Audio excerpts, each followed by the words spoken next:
Okay, Friday, the 5th of July, 2024. So, recognize when people don't give a shit about you. Quite important to recognize that and understand that for the sake of diplomacy, not to embarrass yourself, and know who and where to be and where to spend your time. Because there's a certain someone that I know that on two, well, a few stories. There's a certain someone that I know that on two separate occasions there was something worthwhile that happened in this person's life, and I sent him a message to congratulate him, and the reply was very lukewarm, just thanks, exclamation mark send. Okay, fine, not very meaningful, not grand, not complex, but thank you. No return, no asking how are you, what's happening with you, or when things that they saw publicly in my life, there was no congratulations. That would have taken a few seconds to do. Congrats, send, straightforward. So that's interesting, not caring. Now, about 10 years ago, a friend of the family, let's say, didn't send me a birthday message, and their excuse was they didn't have time. And I thought, that's weird, didn't have time. Again, 10 years ago. I thought that's weird. Didn't have time just to log on, turn the computer on, log on to social media, find me, happy birthday, send. That's it. It would have taken 5-10 minutes. A minuscule task. But that was interesting. And then this one over here, not responding and not congratulating back, or when I'm in the vicinity, do you want to meet up? And there's a big long excuse. Not really trying to build bridges, build relations there.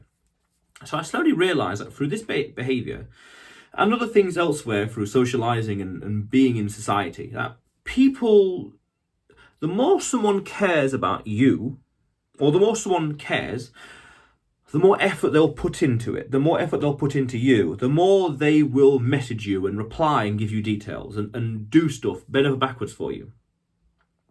Likewise, if someone criticizes, it means they care. So follow this logic. You could say, go to a neighbor, whichever one it is, down the road, wherever, number 5, number 100, whatever, and go and knock on their door and ask if they want help, for example. Would you like some help? Something to that effect. And see how they respond, or even see how you'd respond. You might say, oh, I don't want to do that. Now, where'd that come from? Why? Oh, you don't care about the person. Now, it might not be necessarily they're a bad person or you're a bad person, but it's just you don't care. In the same way, you might walk past a homeless person on the street and you think, I don't care. Now, that person could be a professional violinist, amazing person. They could have a heart of gold. But in that particular moment, that split-second decision, you don't care. Interesting. Okay, fair enough. Not everyone's going to care about you. Not everyone will love you. Some people will hate you. It's that bell curve of different kinds of personality types. Some will hate you, some will love you in life. So you want to identify who hates you. Well, yeah, go on. Who hates you and who loves you.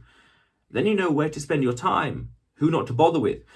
Because in the example I gave with the person that I congratulated on a few occasions, had I continued to do that, birthdays and other occasions, New Year's, whatever else, and Christmas, had I continued to constantly give, it would have come across as weak, maybe needy even, but it would have come across as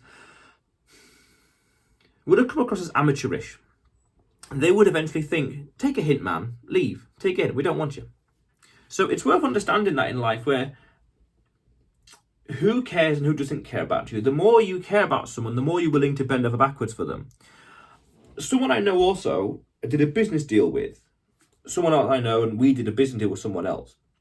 And after the business deal was settled, the person I was working with said that they're ignorant. Always that excuse, they're ignorant. This person would say ignorant. But ignorance is a very emotional angle, very narcissistic. Oh, they're just ignoring me. But that person, the business deal was done. The money was made. Move on in life. They're going their way in life. We're going our way in life. There's no other intersection. They have no reason to care about us.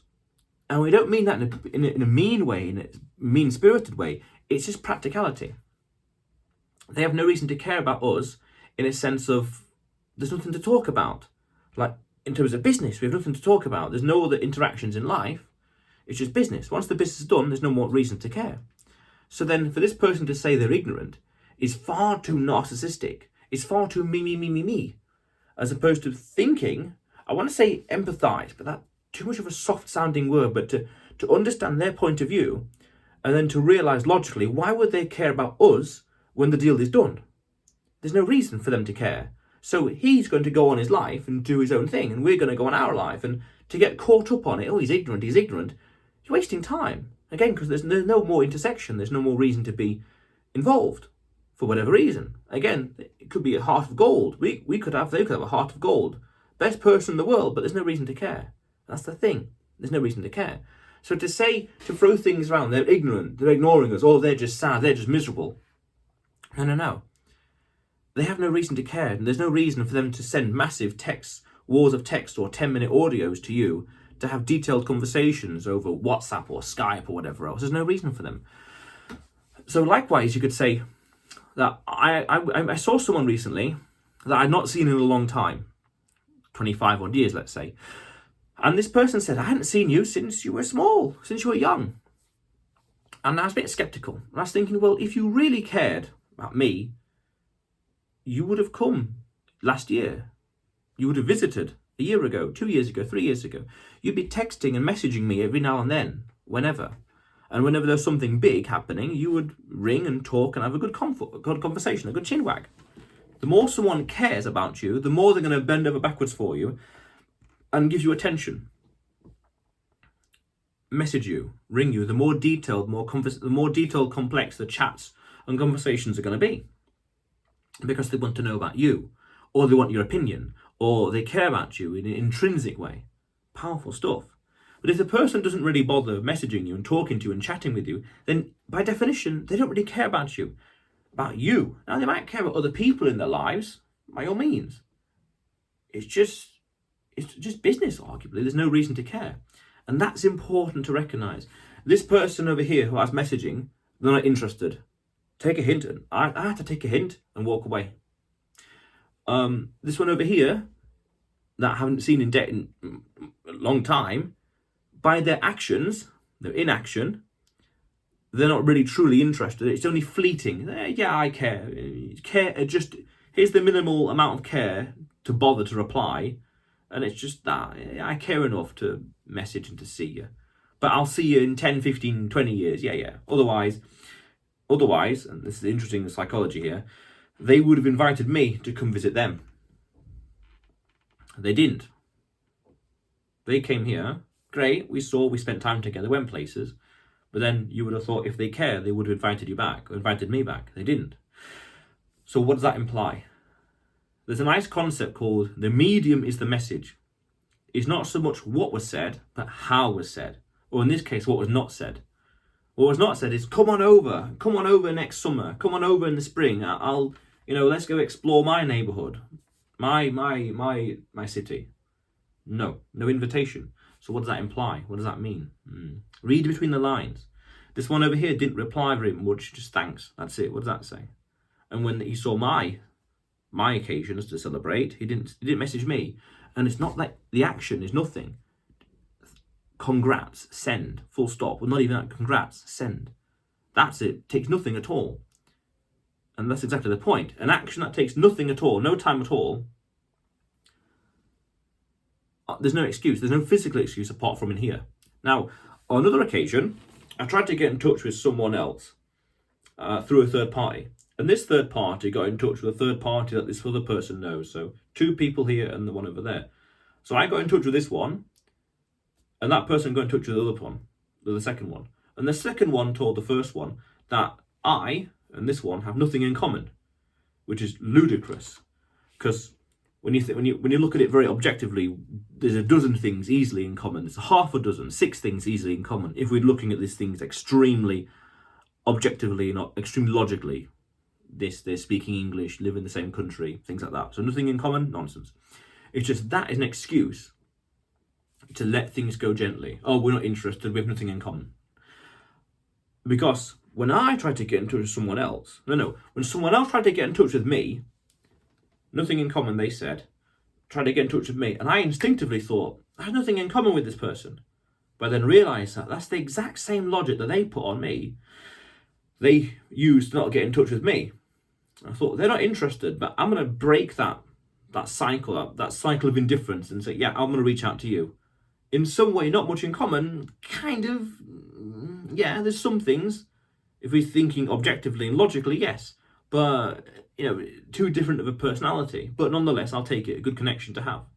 And then we can gauge that connection by how often and in what detail do we message and chat? Very rarely. Again, if the more someone cares about you, the more they're going to message you, the more they're going to be in touch with you.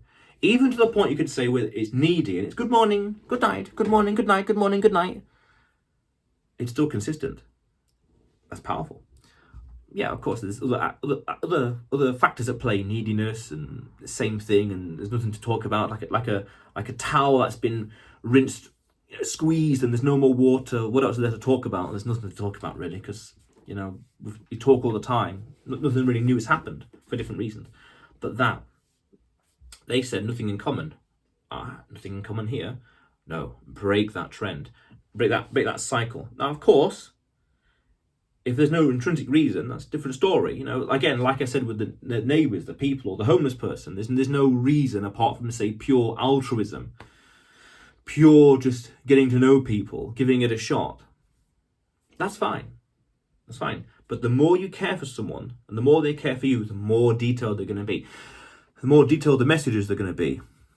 This person that didn't invite me to go visit them, if they really cared over the past 14, 15 odd years, they'd be messaging me every now and then, asking how I am spontaneously, or inviting me sporadically here and there. Oh, next June's a good time to come visit. Or this time next year is good. Or come before the 10th of whatever, because there's a big party on the 15th. Come on over, easy stuff. And we can arrange this. Someone I knew went away a few years ago, and he floated the idea of inviting me to come over. And I kind of pursued that idea, but whenever I pursued it, it was greeted with silence. Interesting. And then I tried it again. Nothing. And then I realised it clicked, and I thought, this person doesn't want me there intrinsically, because if they cared, they would have done more effort. They would have said, don't come on this day, come on this day. Use this airline, don't use that airline. Go via this airport, don't go via there. Or come before this day because I got these days off, 2 weeks off on that day. These things. The more they want you in some fashion, the more they're going to help you. The less they intrinsically want you, the more indifferent they're going to be. The messages, the chats, the commitments, oh yeah, come on over, yeah, I'll come on over. I'll be free. Let me check my calendar. I'll be free on the 10th of July, 2027. 10th of July in 3 years from now. What's that? That's not a commitment. That's just, yeah, it's a stalling tactic. Yeah, I'll see you maybe sometime soon next year, perhaps when I want, if I'm not too busy washing my hair. Yeah, maybe, we'll see. What's that? Versus, I'll see you tomorrow 5 p.m. Let's go. Which of the two do you think these two people cares more about you? Again, the medium is in the message. This indifferent, vague answer versus specific, actionable. Tomorrow 5 p.m. Let's go. Powerful. The more someone cares about you, the more they're willing to bend over backwards and spend time to message you and articulate things and ask how you are spontaneously, and share things with you spontaneously. Someone else was talking about I had an interesting conversation with someone about some travel plans I have in the future, and they're generally scared about it. Fair enough. Fair. It's okay to care. And I got them to admit, through Socratic method, that it's good to learn as much as possible about the place you're going to. Okay, fine, good. They admitted it. Their word, not mine. So then, okay, they've set the standard. Learn as much as possible.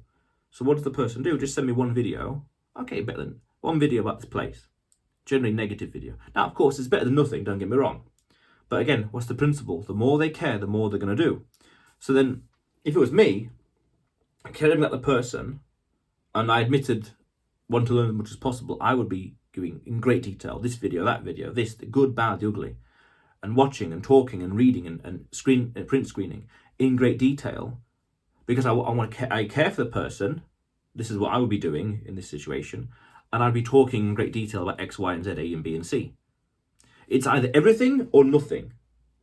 You either care about the person in great detail and message and really commit yourself to the relationship in some fashion, the friend relationship, the family, familial relationship, or the emotional relationship, loving relationship, or not at all.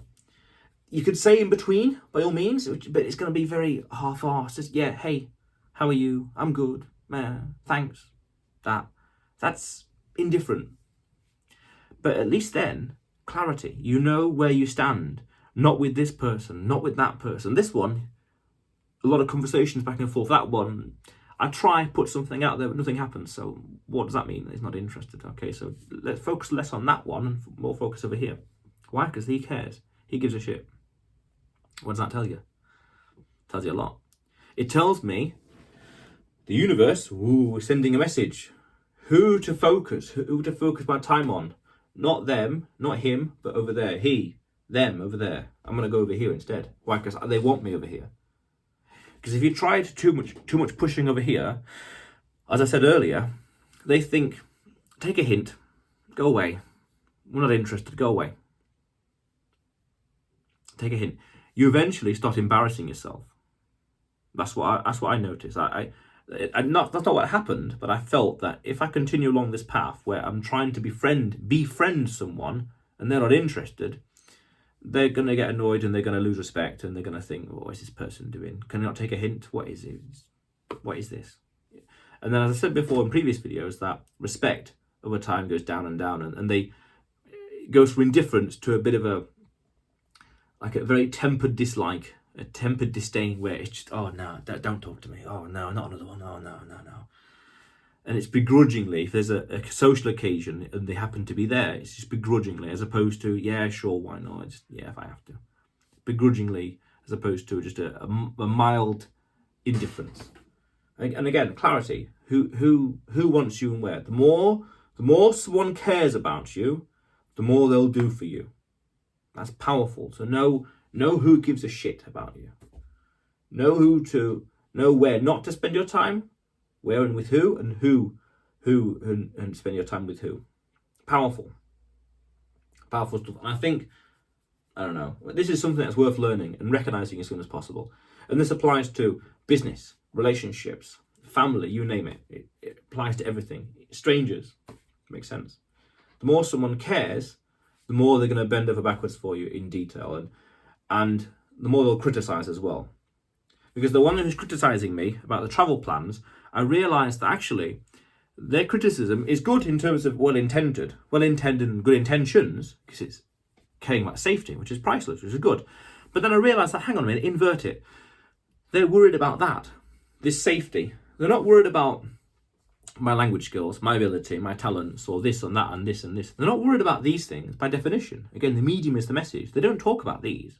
They talk about this one thing over here. And that's good and bad. It means that all these things are not a problem, so I'm good enough with these things, so language skills. It's just one thing over here. So then clarity again, focus on that.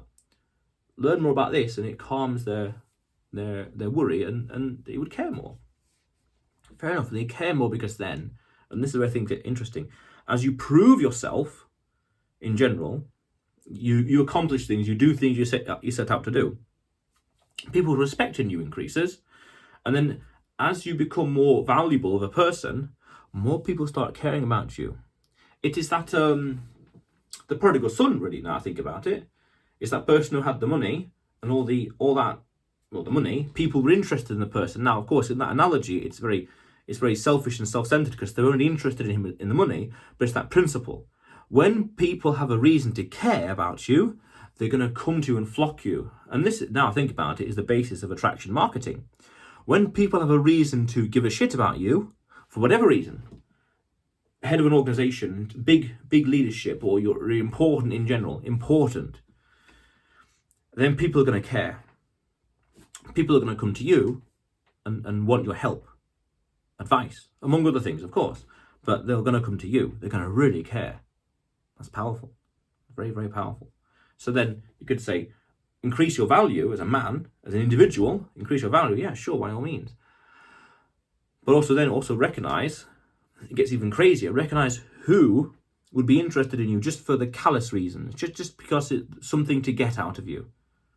And that's a whole other conversation, that is. But still, it's worthwhile things to consider. Yeah. But recognize who cares about you. The more they care about you, the more they're going to bend over backwards for you. The more bigger messages and more detailed conversations are going to be, and spontaneous messages and whatever else. And those that criticize are the ones that care. Because if they didn't care, they wouldn't message, oh, he's making a mistake, but let him sort himself out, whatever. I don't care. Don't want to know. Otherwise, as I said, you risk embarrassing yourself. If I kept trying, take a hint, mate. Go away. Take a hint. Respect gets lower and lower. Powerful stuff. But otherwise, you will see me tomorrow.